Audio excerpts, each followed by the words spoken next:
Alright, so we're going to try to catch the sunrise at Dotonbori.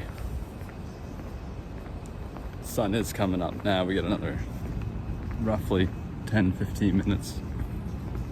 Let's go. Welcome, travelers, or should I say, Ohio gozaimasu, yokoso. This morning we're walking to the heart of Osaka's electric nights, but in the morning it tells a different story. Prepare to have your misconceptions about Japan shattered. Dotonbori isn't always busy. You don't have to be packed like a sardine, but if you want the luxury of space, it comes at a cost. That cost is waking up way too early and forfeiting your opportunity to take part in most of the local cuisine, as almost all the shops are closed or just preparing to open at this time. While most tourists never see trash on a street in Japan, reasoning that Japanese people tend to have a lot more care for their environment, which is true, here you will see trash. Due to the mix of foreigners, native Japanese people getting a little too drunk, or whatever reason people may have to leave their trash on the street, the real heroes are the trash collectors who wake up before the crack of dawn to start cleaning up the streets, getting ready for the next night. I should also warn that night prowlers are still out at this time, and they are desperate. I thought the term happy ending was a joke, made up by middle schoolers until I came here. But don't worry, the only happy ending we're getting is when I cut off the video just before a homeless man pisses in the canal. I put out this video months ago, but looking back, it felt almost criminal not to add the context in which it was made. While you're still reveling with all that, let's get into the more romanticized Dotonbori. We made it.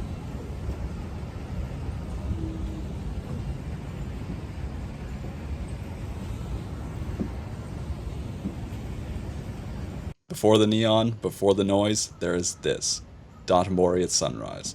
A city known for its color, its chaos, its constant energy, now wrapped in quiet. This is the Osaka few people see. The canal is still, the water mirrors the sky like a memory, pinks, blues, and sunshine peeking through, brushed across the surface. No boats, no tourists, just silence. By day, these alleys pulse with life. By night, they scream with it. But right now, they whisper. Every closed storefront, empty stool, tells a story, not of what's happening, but of what just happened. The smell of takoyaki and fresh cooked food is still in the air. It's easy to forget that cities like this have a soul beneath the spectacle, a heartbeat. You just don't get up early enough to hear it. But for now, it's just me and Osaka, and the thoughts I left you with earlier. Dotonbori, before the world wakes up. I do walk slowly, not because I'm tired, but because it feels wrong to rush. Like I'd be interrupting something sacred, the awkward time between the last and first rush. Dotonbori by night is electric, a symphony of chaos, joy, and indulgence. You eat too much, you talk too loud, you become someone bolder, and it's easy to. You're invited to. I didn't come here for that, though. I didn't come here just for the photos or videos either, or I would have showed up at midnight. I came because I wanted to meet the city before it put on its face. The first rays of sunlight start creeping across the canal. Not dramatic, just soft. They don't announce themselves, they just arrive. The warm sunshine spills across the stone walkways, touching the signs, the bridges, the water. Everything looks different now. Not new, just revealed. Osaka is often called Japan's kitchen, but it's more than that. It's comfort, its humor, and its realness. Arguably the realest you will see in Japan, which made coming here at sunrise all the more important. Osaka doesn't try to impress you with perfection. It tries to feed you, make you laugh, and pull you into its mess. And it's beautiful because of that. Dotonbori is its stage, and in the quiet peace of dawn, I can see the whole set. Not just the lights and color, but the structure behind it.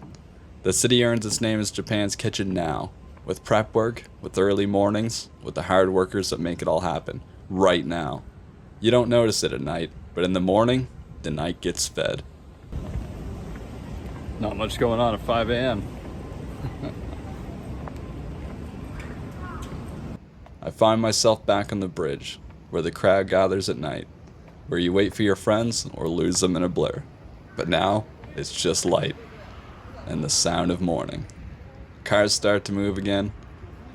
People cycling weave through the side streets. The city begins. Dotonbori gave me something this morning. Not a souvenir, not a story to brag about, but a moment that I have remembered and will remember forever. A moment to witness this place not as a spectacle, but as something real, and it's becoming. And maybe that's the lesson, that everything loud once was quiet. Everything that shines first had to wake up. In a few hours, these streets will be overflowing again. Laughter, lights, and loud voices will fill this place. But I'll remember this: the calm, the pause, the morning before the music. Dotonbori has a heartbeat, even in the silence. You just have to wake up early enough to hear it. Thanks for watching.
Oh, kitty.